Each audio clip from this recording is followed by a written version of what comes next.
Hey everyone, स्वागत करता हूं आप सबका एक बार फिर से बिहार बोर्ड के number 1 channel Bihar board study पे। जी हां दोस्तों, यानी आप लोगों का बहुत ही ज्यादा डिमांड था कि सर आप हिस्ट्री का हम लोगों को जो है सब्जेक्टिव क्वेश्चन और ऑब्जेक्टिव यानी प्रोवाइड कीजिए। तो डियर स्टूडेंट, जैसे कि आप लोग का एग्जाम का और कुछ ही दिन मात्र बचा हुआ है, आप लोग का सब्जेक्टिव का तैयारी बिल्कुल भी नहीं हुआ है।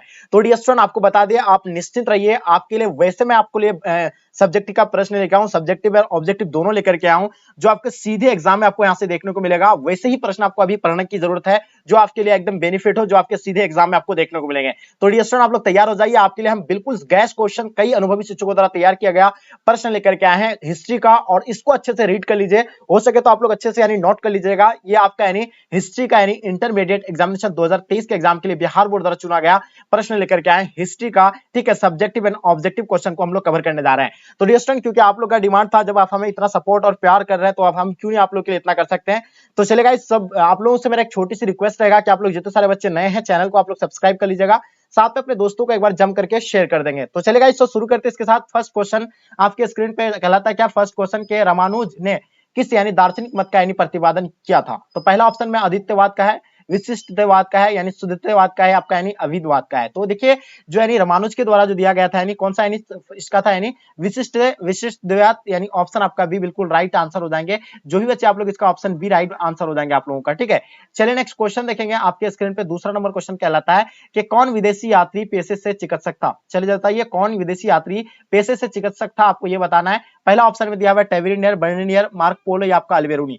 तो देखिए, विदेशी यात्री यानी पेशे से जो चिकित्सक था, तो बिल्कुल आपका समय समाप्त होता, आपको पता होगा। बर्नियर जो थे यानी क्या थे, पेशे से यानी वो चिकित्सक थे, यानी इसका आंसर आपका बर्नियर राइट आंसर हो जाएंगे। चलिए क्वेश्चन देखेंगे आपके स्क्रीन पे, क्वेश्चन देखिएगा यानी नेक्स्ट क्वेश्चन देखिएगा, यानी अल्बेरुनी किसके साथ भारत आया था, यानी अल्बेरुनी जो है किसके साथ भारत आए थे।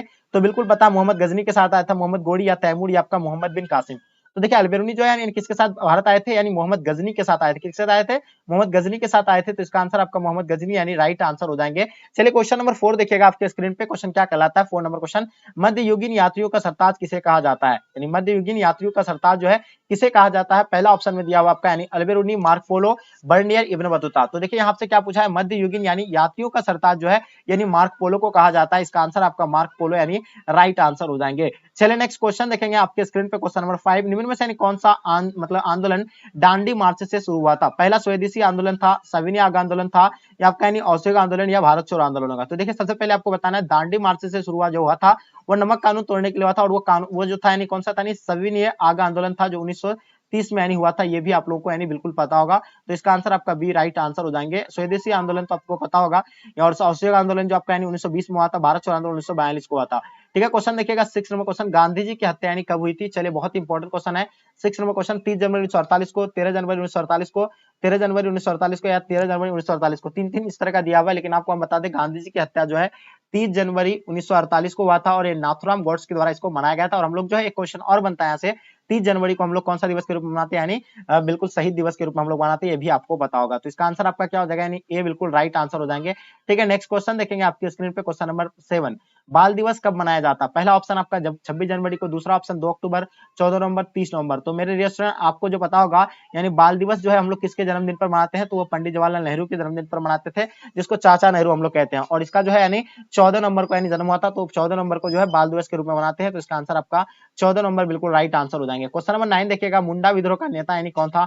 जल्दी से बताइए, तेजी से बताइए, 9 नंबर क्वेश्चन का आपका आंसर क्या हो जाएगा, यानी मुंडा विद्रोह का नेता कौन होगा। तो चलिए, पहला ऑप्शन में आपका बिरसा सिद्धू एंड कन्हू दिया हुआ, बिरसा मुंडा, चीतर सिन्हा दिया हुआ, उसका इनमें से कोई नहीं। तो आपको पता होगा, यानी मुंडा विद्रोह का नेता जो था यानी कौन था, यानी बिरसा मुंडा था। इसका आंसर आपका बिरसा मुंडा बिल्कुल राइट आंसर हो जाएंगे। ठीक है, और ये सिद्धू एंड कन्हू तो आप लोगों को पता कौन सा, यानी संथाल विद्रोह का नेता कौन था, सिद्धू एंड कन्हू था। चलिए नेक्स्ट क्वेश्चन देखेंगे आपके स्क्रीन पे, क्वेश्चन नंबर 10, 18 सुल्तान के विद्रोह के बाद यानी अंतिम मुगल बादशाह को यानी बंदी बनाकर यानी कहां भेजा गया था। तो आप लोगों को पता है, अंतिम मुगल बादशाह कौन था, बहादुर शाह जफर था। और बहादुर शाह जफर जो 18 सुल्तान का नेतृत्व कर रहा था, वो आप लोगों को पता होगा, वो जो है यानी उसको कहां, रंगून भेज दिया गया था। ठीक है, इसका आंसर आपका रंगून बिल्कुल राइट आंसर हो जाएंगे। चलिए क्वेश्चन देखिएगा, 11 नंबर क्वेश्चन आपके स्क्रीन पे, आर्य समाज की स्थापना यानी किसने की थी। जल्दी बताइए, आर्य समाज की स्थापना किसने की थी। रामकृष्ण परमहंस ने किया था, विवेकानंद ने किया था, दयानंद सरस्वती, आपका महादेवी मतलब महादेव गोविंद मतलब क्या है यानी रानाडे। तो बताइए इसका यानी क्या होगा, आर्य समाज की स्थापना यानी किसने की थी। तो मेरे डियर स्टूडेंट, आप लोगों को बिल्कुल पता होगा, आर्य समाज की स्थापना दयानंद सरस्वती के द्वारा यानी किया गया था। ये आपका आंसर बिल्कुल सी राइट आंसर हो जाएंगे। यानी आर्य समाज की स्थापना किसके द्वारा किया गया था, दयानंद। हाँ, जल्दी बताइए। हाँ, चलिए, तो बिल्कुल इसका आपको बता दिया, यानी आर्य समाज की स्थापना दयानंद मतलब सरस्वती के द्वारा यानी किया गया था। ठीक है, चलिए आगे देखिएगा आपके स्क्रीन पे। ठीक है, क्वेश्चन देखिएगा क्या कहलाता है। 12 नंबर क्वेश्चन, रामकृष्ण मिशन के संस्थापक कौन थे? रामकृष्ण परमहंस थे, विवेकानंद थे, दयानंद सरस्वती आपका यानी केश चंद्र सेन थे। तो जल्दी बताइए इसका आंसर आप लोग का क्या हो जाएगा। हाँ, रामकृष्ण मिशन के संस्थापक यानी कौन थे, ये आपको बताना है। 4 ऑप्शन आपके सामने दिया हुआ है। चलिए जल्दी बताइए क्या होगा। हाँ, तो रामकृष्ण मिशन की स्थापना जो आपको पता होगा स्वामी विवेकानंद थे। ये आप लोगों को बिल्कुल पता होगा। स्वामी विवेकानंद यानी रामकृष्ण मिशन की स्थापना यानी स्वामी विवेकानंद था। तो इसका आंसर आप लोगों का भी बिल्कुल राइट आंसर हो जाएंगे। ठीक है, चलिए बहुत बढ़िया। और ये तो आप लोगों को बता दिए, यहाँ आप लोग भूलिएगा नहीं, आर्य समाज की स्थापना दयानंद सरस्वती ने किया था। और यहाँ पर रामकृष्ण मिशन के संस्थापक जो थे यानी स्वामी विवेकानंद थे। यानी इसका आंसर आपका बी बिल्कुल राइट आंसर हो जाएंगे। क्वेश्चन नंबर 13 देखिएगा, वेदों की ओर चलो की यानी किसने नारा दिया था? विवेकानंद दिया था, राम मनोहर लोहिया दिया था, तुलसीदास दिया था, दयानंद सरस्वती दिया था। चलिए जल्दी बताइएगा, वेदों की ओर चलो का नारा जो है किसने दिया था? ठीक है, वेदों की ओर चलो का नारा किसने दिया था? Good, very good. तो सब बच्चे का आंसर बिल्कुल परफेक्ट आ रहा है, यानी दयानंद सरस्वती, इसका स्वामी दयानंद सरस्वती राइट आंसर हो जाएंगे। वेदों की ओर चलो का, वेदों की ओर वापस लौटो यानी इसका नारा जो है ये दिया था, यानी किसने दिया था? वे दयानंद यानी सरस्वती दिया था। ऑप्शन आपका डी बिल्कुल राइट आंसर हो जाएंगे। क्वेश्चन देखिएगा आपके स्क्रीन पे 14 नंबर क्वेश्चन, थियोसोफिकल सोसाइटी का यानी भारत में मुख्यालय कहाँ था? तो बताइए आप लोग, बेलूर है, अवरडी है, काशी है, अडियार है। तो पता है थियोसोफी मतलब थियोसोफिकल जो है ये सोसाइटी की स्थापना ये मद्रास में हुआ था। मद्रास के किस जगह, यानी तो अडियार, मतलब इसका आंसर आपका क्या हो जाएगा, यानी अडियार, यानी ऑप्शन आपका डी बिल्कुल राइट आंसर हो जाएंगे। बहुत ही इंपॉर्टेंट क्वेश्चन था आपके एग्जाम के लिए, और ये सारा क्वेश्चन को अच्छे से रीड कर लीजिए, इससे एक भी क्वेश्चन आपको बाहर नहीं दिखेंगे। क्वेश्चन नंबर 15 देखिएगा, किस कमीशन को यानी भारत में शिक्षा का मतलब क्या है, मेघना कर्ता कहा जाता है? चलिए जल्दी बताइए, हंटन कमीशन का। इसके बाद आप लोगों को सब्जेक्टिव क्वेश्चन कवर किया जाएगा, एकदम कैश क्वेश्चन है, आप लोग को मिस नहीं करना चाहिए, एक एक क्वेश्चन को अच्छे से देखना चाहिए। तो जो है मेघना कर्ता जो है यानी मतलब इसको हंटर कमीशन को कहा जाता है, वुड स्पेस को रेल मतलब रेलवे कमीशन को, आपका सोलर मतलब क्या सेल्डर कमीशन को। तो बिल्कुल आपको पता होगा इसका आंसर यानी वुड स्पेस राइट आंसर हो जाएगा। मेघकर्ता जो किसे कहता है, वुड स्पेस को कहा जाता है। तो इसका आंसर आप लोग का भी बिल्कुल राइट आंसर हो जाएंगे। ठीक है, हाँ, किस कमीशन को भारत में शिक्षा का मेघनाता कहा जाता है? तो ये बिल्कुल आपको पता है। हाँ, तो जो है इसको यानी किसको कहा जाता है, जल्दी बताइएगा आप लोग। तो बिल्कुल आप लोगों का आंसर बिल्कुल परफेक्ट आ रहा है। ठीक है, तो इसका आंसर आपको जो है मतलब बता दिए, वुड स्पेस राइट आंसर हो जाएंगे। क्वेश्चन देखिएगा 16 नंबर क्वेश्चन आपके स्क्रीन पे, भारत में पहला आधुनिक सूती कपड़ा मिल कब स्थापित किया गया था? तो बिल्कुल आपको पता है 1854 में जो है पहला सूती कपड़ा मिल स्थापित किया गया था। और ये कहाँ पे किया गया था? ये मुंबई में किया गया था। तो इसका आंसर आपका मुंबई बिल्कुल राइट आंसर हो जाएंगे। क्वेश्चन देखिएगा आपके स्क्रीन पे, क्वेश्चन नंबर क्या कहलाता है, 17 नंबर क्वेश्चन आपके स्क्रीन पे आ गया, भारत में प्रेस का मुक्तदाता किसे कहा जाता है? भारत में प्रेस मुक्तदाता यानी किसे कहा जाता है? लॉर्ड लीटन को, चार्ल्स मेटकॉफ को, आपका डलहौजी को, आपका लॉर्ड कर्जन को। तो बिल्कुल आपको पता होगा चार्ल्स मेटकॉफ को जो है यानी भारत में प्रेस मुक्तदाता यानी कहा जाता है। ठीक है, तो इसका आंसर आप लोग का भी बिल्कुल राइट आंसर हो जाएंगे। क्वेश्चन देखिएगा आपके स्क्रीन पे, गांधी इराविन समझौता यानी कब हुआ था? 1928 में, 1931 में, 1935 में, 1938 में। तो देखिए गांधी इराविन समझौता जो है ये जो है 1931 में हुआ था, ये आप लोग को बिल्कुल पता होगा। और 1931 में जो है प्रथम गोलमेज सम्मेलन हुआ था, 1932 को द्वितीय, 1932 को जो है तृतीय हुआ था, 1930 को जो प्रथम हुआ था, 1931 को यानी द्वितीय मतलब क्या हुआ था, यानी गोलमेज सम्मेलन हुआ था। क्वेश्चन देखिएगा 19 नंबर क्वेश्चन, अलीगढ़ आंदोलन के जनक कौन थे? तो देखिए अलीगढ़ आंदोलन के आपको जनक बताना, आपके सामने 4 ऑप्शन दिया हुआ है, जल्दी बताइए इसका आंसर क्या हो जाएगा। चलिए आपको देखिए 5 से 10 सेकंड का हम समय दे रहे हैं, जल्दी से बताइएगा इसका आंसर क्या हो जाएगा। ठीक है, चलिए बताइए, आपको इसमें ये क्वेश्चन बहुत इंपॉर्टेंट है, इसलिए आपको हम बता रहे हैं, अच्छी तरीके से आपको यानी पता होना चाहिए। तो बिल्कुल सब बच्चों को पता होगा, यानी सर सैयद अहमद खान, इसका आंसर आपका डी बिल्कुल राइट आंसर हो जाएंगे। यानी अलीगढ़ आंदोलन के जनक जो थे यानी सर सैयद अहमद खान था। शौकत अली भी नहीं होगा, आगा खां भी नहीं होगा, मोहम्मद अली जिन्ना भी नहीं होगा। क्वेश्चन देखिएगा आपके स्क्रीन पे 20 नंबर क्वेश्चन, निम्न से कौन सा यानी गरम दल का नेता था? तो देखिए गरम दल और नरम दल आपको पता होगा। गरम दल में नेता कौन कौन थे? जैसे कि बाल गंगाधर तिलक गरम दल के थे, लाला चुतरा ये भी थे, मतलब क्या विपिन चंद्रपाल ये भी थे। तो इसका आंसर आपका इनमें से सभी राइट आंसर हो जाएंगे, यानी ऑप्शन आपका डी बिल्कुल राइट आंसर हो जाएंगे। क्वेश्चन देखिएगा क्वेश्चन नंबर 21, भारत राष्ट्रीय आय की गणना यानी सर्वप्रथम यानी किसने की थी? जल्दी बताइए। ठीक है, तो देखिए भारतीय राष्ट्रीय आय की गणना सबसे पहले सर्वप्रथम जो किया गया था वो आपको पता होगा दादा भाई नौरोजी के द्वारा किया गया था। तो इसका आंसर आपका दादा भाई नौरोजी, यानी इसका आंसर आप लोग का भी राइट आंसर हो जाएंगे। विधवा विवाह का यानी प्रबल समर्थक कौन थे? तो विधवा विवाह का प्रबल समर्थक आपको बताना है। तो बिल्कुल आपको पता होगा, यानी आपको बाल गंगाधर तिलक होगा या लोकमान्य तिलक होगा, जल्दी बताइए, जल्दी बताएंगे। ठीक है, विधवा विवाह के प्रबल समर्थक थे, चलिए जल्दी बताइए क्या होगा इसका आंसर। हाँ, तो यहाँ आपका यानी लॉक लॉक मतलब तिलक है, या आपका यानी राम मोहन राय होगा, दादा भाई नौरोजी या ईश्वर चंद्र विद्यासागर। तो देखिए इसका आंसर आपका ईश्वर चंद्र विद्यासागर, इसका आंसर आपका डी बिल्कुल राइट आंसर हो जाएंगे। बहुत बढ़िया क्वेश्चन देखिएगा। 23 नंबर क्वेश्चन, बम्बई में गणेश उत्सव एक एवं शिवाजी उत्सव की शुरुआत यानी किसने की थी? देखिए बम्बई में जो गणेश उत्सव एवं शिवाजी उत्सव की शुरुआत जो है वो किसके द्वारा किया गया था, जल्दी बताइएगा। हाँ, बॉम्बे में गणेश उत्सव एवं शिवाजी उत्सव की शुरुआत यानी किसने की?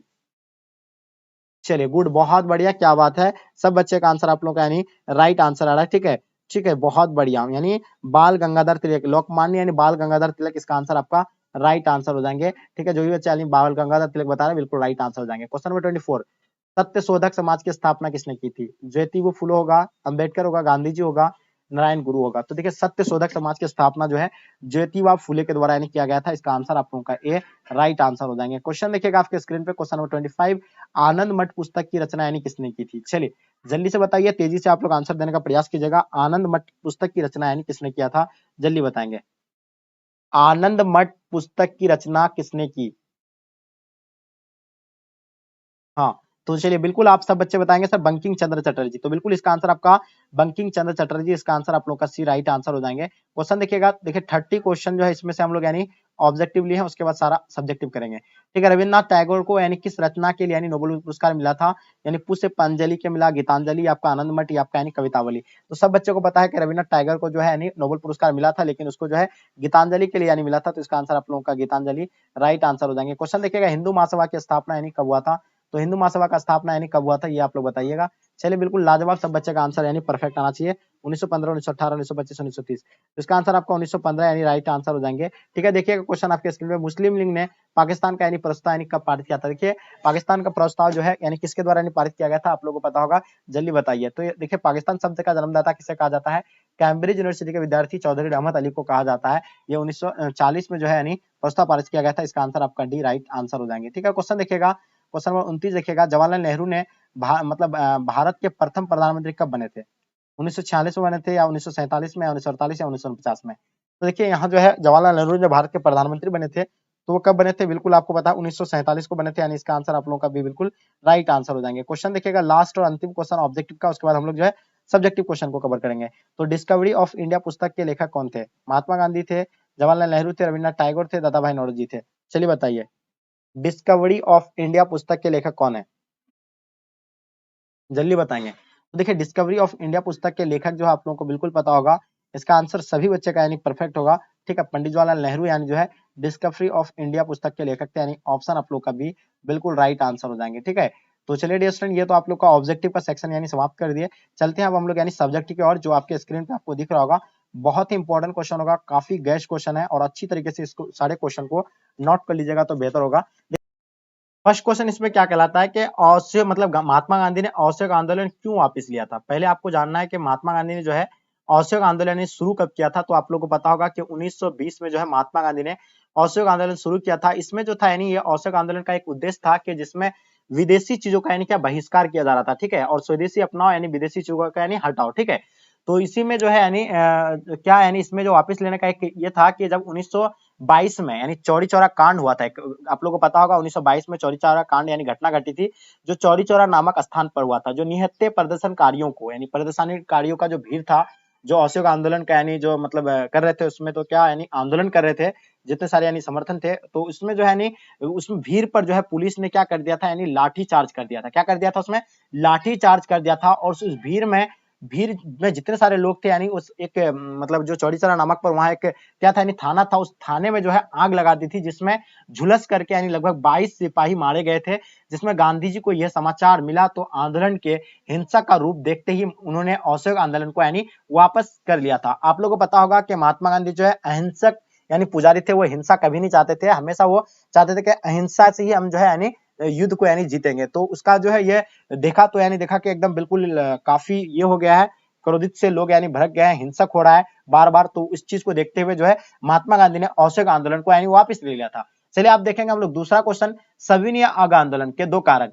तो ये दो कारण दिया हुआ है, ये दो कारण गलत दिया हुआ है यहाँ। ठीक है, आपको बता दिया, मिस्टेक कर दिया, बाय मिस्टेक ये जो है मतलब इस तरह का किया है। इसका जो मेन कारण अगर माना जाए तो साइमन कमीशन का बहिष्कार किया था। ठीक है, आप लोगों को पता है सविनय अग आंदोलन का दो कारण है, आपको बता रहे हैं हम। साइमन कमीशन के बहिष्कार और जनता के उत्साह को देखते हुए कांग्रेस नेता को यह विश्वास हो चुका था कि जब जनता आंदोलन हेतु तैयार है, तो यानी जब देखा कि जनता आंदोलन के लिए यानी तैयार है। दूसरा इसका क्या है, सविनय आंदोलन के प्रारंभ होने का एक ही कारण यह भी था कि सरकार ने नेहरू समिति के रिपोर्ट को यानी ठुकराया था। दूसरा कारण यह था, ठीक है। पहला कारण आपको बताया कि यानी जनता का मतलब पहला कारण आपको बताया कि कांग्रेस के यानी कांग्रेस नेताओं को यह मतलब विश्वास हो चुका था कि जब जनता आंदोलन तैयार है, जनता आंदोलन के यानी तैयार है, ठीक है। पहला कारण ये था। दूसरा आपका यानी बताया क्या कि जो यानी इस नेहरू रिपोर्ट को यानी जो ठुकराया था, जिसके कारण से यानी सविनय आंदोलन हुआ था, ठीक है। ये दोनों पॉइंट नहीं लिखेगा, ये गलत दिया हुआ है। क्वेश्चन देखेंगे आपके स्क्रीन पे तीसरा नंबर क्वेश्चन। अब देखिएगा तीसरा नंबर क्वेश्चन, भारत छोड़ो आंदोलन के 2 कारण का उल्लेख बताइए। तो चलिए आप लोगों को पता है भारत छोड़ो आंदोलन जो है महात्मा गांधी के नेतृत्व में 1942 में चला गया था, और यहाँ पर दिया हुआ 1942 में गांधी जी ने भारत छोड़ो आंदोलन चलाया था, ठीक है। वे चाहते थे कि यानी अंग्रेज और भारत छोड़कर सदा के लिए यानी चले जाए, हमको उनके यानी संवैधानिक सुधारों या अन्य किसी चीज की जरूरत नहीं है, ठीक है। उसके हमें सुधार ये सब जो कर रहे हैं मेरे लिए, हमको उस चीज की जरूरत नहीं है, वो भारत छोड़ करके चले जाए, ठीक है। महात्मा गांधी चाहते थे, इसलिए जो भारत छोड़ो आंदोलन चलाया था उसमें अतः 1942 इसमें अंग्रेजों के विरुद्ध यानी स्थान स्थान पर यानी उग्र यानी प्रदर्शन कर रहे थे, जगह जगह पर यानी प्रदर्शन कर रहे थे। ज्यों ज्यों सरकार का दमन चक्र यानी तेज चलता जाता था, त्यों त्यों यानी निहत्ती जनता में यानी प्रतिरोध की यानी भावना बढ़ती जा रही थी, और भी यानी लोग जो है काफी इसका यानी विरोध कर रहे थे, मतलब प्रदर्शन कर रहे थे, प्रतिरोध कर रहे थे इसका यानी, ठीक है। तो ये जो आपको यानी बिल्कुल यानी भारत छोड़ो आंदोलन के 2 कारण आपको बता दिए, ठीक है।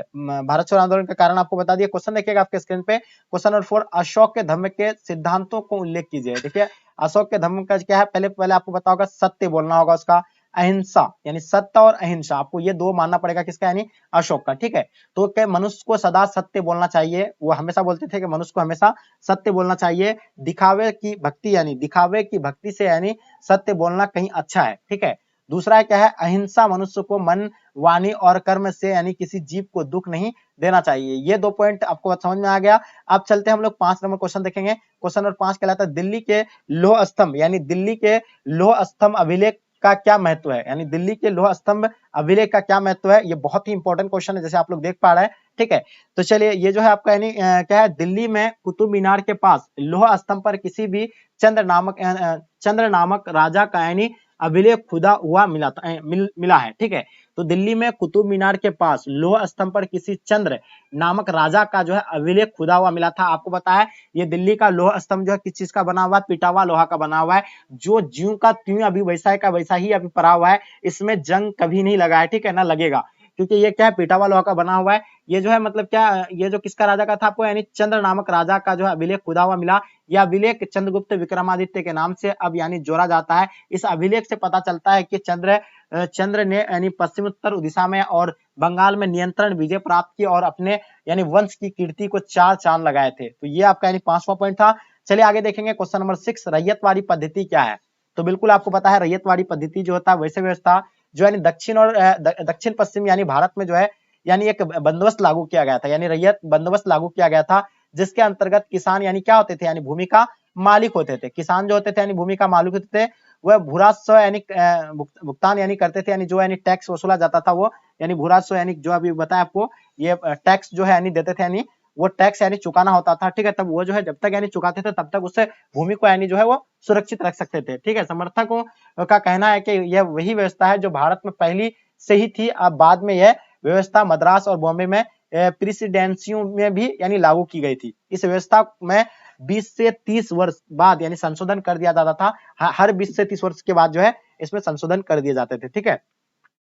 चलिए क्वेश्चन देखेंगे आपके स्क्रीन पे, 7 नंबर क्वेश्चन क्या कहलाता है कि कैबिनेट मिशन भारत क्यों आया था। तो कैबिनेट मिशन भारत आने का बहुत महत्वपूर्ण कारण था कि यहाँ जो है अशांति फैला हुआ था। भारत में राजनीति की परिस्थितियां का अध्ययन करने और समस्या का निदान खोजने के लिए यानी ब्रिटिश संसद ने जो है प्रतिमंडल मार्च 1946 में यानी भेजा था। तो आपको पता है ये जो है ब्रिटिश राज्य जो है क्या यानी यहाँ अध्ययन करने के लिए भेजा था, यहाँ के राजनीति के बारे में, यहाँ का निदान खोजने के लिए जो है ब्रिटिश सांसद ने प्रतिमंडल मार्च 1946 को भेजा था, ठीक है। इस प्रतिमंडल यानी ने लॉर्ड वेलेस्ली तथा भारतीय सेनाओं से मिलकर एक योजना तैयार किया जिसे कैबिनेट मिशन के नाम से जाना जाता है। इसका उद्देश्य था भारत में पूर्ण स्वराज लाना था, ठीक है, इसका मुख्य उद्देश्य था। चलिए आगे देखेंगे 8 नंबर क्वेश्चन क्या कहलाता है, सिकंदर भारत पर आक्रमण क्यों करना चाहते थे। जैसे कि आप लोगों को सिकंदर के बारे में आपको पता होगा, सिकंदर लोदी जो भारत पर आक्रमण करना क्यों चाहते थे, आपको पता होगा अपना देश को जो है सोने का चिड़िया कहा जाता था, ठीक है। तो क्या है पहले तो वो क्या यानी फर्स्ट क्या है, भारत पर सिकंदर आक्रमण का विश्व मतलब उसकी वैश्व योजना का एक भाग था, जो समस्त यानी यूनान पर अधिकार करने के बाद दूसरे साम्राज्य पर उसकी विजय ने उनकी लालसा को बढ़ा दिया था। तब वो सोचा कि चलो अब भारत पर भी आक्रमण कर वहां भी जो हम लोग यानी अपना ये करते हैं, ठीक है। भारत के आर्थिक मतलब संपत्तियों की उसे जानकारी रही होगी, यानी जो अपना देश के बारे में आर्थिक जानकारी पता होगा उसको कि यानी अपना भारत जो है सोने का चिड़िया कह लेते थे, ठीक है। क्वेश्चन देखिएगा तीसरा पॉइंट इसमें क्या है, पश्चिम उत्तर भारत के राज्यों की पारस्परिक शत्रुता तथा तक्षशिला के शासक अभिद्वार यानी पोरस के विरुद्ध यानी सहायता की याचना ने सिकंदर को भारत पर यानी आक्रमण के लिए यानी प्रोत्साहित किया। उसका चौथा पॉइंट था इसमें कि भौगोलिक ज्ञान की यानी अपेक्षाओं ने उसे भारत पर आक्रमण करने मतलब आक्रमण को प्रोत्साहित किया था। तो ये था आपका यानी बिल्कुल क्या पॉइंट था, 1 2 4 4 पॉइंट आपको बताए सिकंदर और भारत पर आक्रमण करने यानी क्यों चाहते थे, ठीक है। क्वेश्चन नंबर 9 देखिएगा, कलिंग युद्ध का यानी अशोक पर क्या प्रभाव पड़ा, यानी कलिंग युद्ध का अशोक पर क्या प्रभाव पड़ा। तो आप लोग को पता है कलिंग युद्ध 263 ईस्वी पूर्व को हुआ था। कलिंग युद्ध में एक मतलब भीषण यानी जो है मतलब क्या रक्तपात यानी जो लोगों को हत्या कर दिया जाता था, यानी कई सैकड़ों सैकड़ों लोगों को जो है मार दिया जाता था। उसमें देखकर अशोक का दिल क्या हो गया, यानी दहल गया। अशोक को जो है दिल उसका दहल गया, उसको डर हो गया अंदर में, उसे युद्ध के नाम से यानी घृणा आने लगा, उसको अजीब अब जो वो यानी नफरत करने लगा उससे, ठीक है। और उसने यानी भविष्य में युद्ध ना करने के शपथ ली। उसने अपनी मतलब जीवन धारा को ही यानी बदल दिया। उन्हें कलिंग युद्ध के यानी अधोलिखित यानी प्रभाव पड़े, और ये जो है कलिंग युद्ध के बाद जो है वो यानी हिंसा मतलब करना ही छोड़ दिया वो, ठीक है। उसके बाद क्या, धर्म विजय यानी अशोक ने अपने विश्व विजय का सौपन वो प्राण को तोड़कर धर्म के विजय की ओर कदम बढ़ाए। उसने उसे अब प्रतीत होने लगा था कि विश्व पर सबसे बड़ी विजय मानव हृदय पर यानी विजय प्राप्त करना होता है। तो वो सोचा कि मानव यानी हृदय पर अगर विजय प्राप्त कर लिए तो सबसे बड़ा यानी पुण्य होगा मेरे लिए, ठीक है। सबसे बड़ा यानी विजय होगा, ना किसी को मार करके हम विजय ये जो हम लोग पाते हैं तो ये कोई बड़ा विजय नहीं कहता। किसी मनुष्य का दिल जीतना सबसे बड़ा यानी विजय होगा, यानी ये मान लिया कौन, अशोक के द्वारा। दूसरा क्या था इसका, बौद्ध धर्म ग्रहण करना। वो बौद्ध धर्म फिर ग्रहण करने लगा, फिर बौद्ध धर्म का यानी प्रचार प्रसार हर जगह जगह यानी वो करने लगा, ठीक है। आप लोगों को पता होगा। चलिए आगे देखिए, इसमें क्या था, इसका जीवन शैली में परिवर्तन कर दिया था। कलिंग युद्ध से पूर्व यानी अशोक ने अपनी पूर्वजों की यानी भांति युद्ध लड़े और शिकार खेले, मतलब महासागर किया और विलासिता किया जीवन बिताया, और परंतु इस युद्ध ने उनकी जीवन धारा को ही बदल डाला। वह अहिंसा की पुजारी और दिन दुखियों का रक्षक बन गया। कौन, यानी अशोक, ठीक है। जो लोगों को यानी मार देते थे, हजारों सैकड़ों लोगों को जो है मार देते किसी भी युद्ध में थे। क्वेश्चन देखिएगा आपके स्क्रीन पे 10 नंबर क्वेश्चन, खिलाफत आंदोलन क्या था। तो देखिए खिलाफत आंदोलन जो है ये 1919 से 1920 में यानी मोहम्मद अली और शौकत अली के यानी नेतृत्व में यानी भारतीय मुसलमान के बीच एक व्यापक आंदोलन था। इस आंदोलन का निम्नलिखित मांगे था। पहला था क्या, पहले के ऑटोमन साम्राज्य की सभी इस्लामिक पवित्र स्थानों पर यानी तुर्की सुल्तान अथवा खलीफा का नियंत्रण बना रहे। इस पर जो है यानी इस्लामी पवित्र स्थलों पर जो है स्थानों पर यानी तुर्की सुल्तान अथवा खलीफा का नियंत्रण उसमें बना रहे। यानी जजीरात यानी उल अरब, अरबिया, सिराक, इराक, फिलिस्तीन, इस्लाम यानी संप्रभुता के अधीन रहे तथा खलीफा के पास यानी इतने क्षेत्र को वह इस्लामी मतलब विश्वास को यानी सुरक्षित करने का योग्य बने सके। और कांग्रेस ने खिलाफत आंदोलन का समर्थन भी किया था, और गांधी जी ने इसे हिंदू मुस्लिम एकता कायम रखने के लिए असहयोग आंदोलन के साथ मिलाने की यानी कोशिश की थी, ठीक है। 1922 में भी जो है 1920 में जो है भी क्या हुआ था यानी हाँ, असहयोग आंदोलन हुआ था। चलिए, तो ये खिलाफत आंदोलन आपसे अगर पूछा जाएगा तो 1919 से लेकर 1920 में हुआ था, ये भी आपको बताना है। तो डियर स्टूडेंट, चलिए आई होप उम्मीद करता हूँ कि आज का क्लास आपको पसंद आया होगा। पसंद आए तो लाइक करके जम करके अपने दोस्तों को शेयर करें, ताकि इससे आपके दोस्त को भी हेल्प होंगे। और चलेगा यहीं तक आज के क्लास को एंड करते हैं। अब तक के लिए जय हिंद, जय भारत।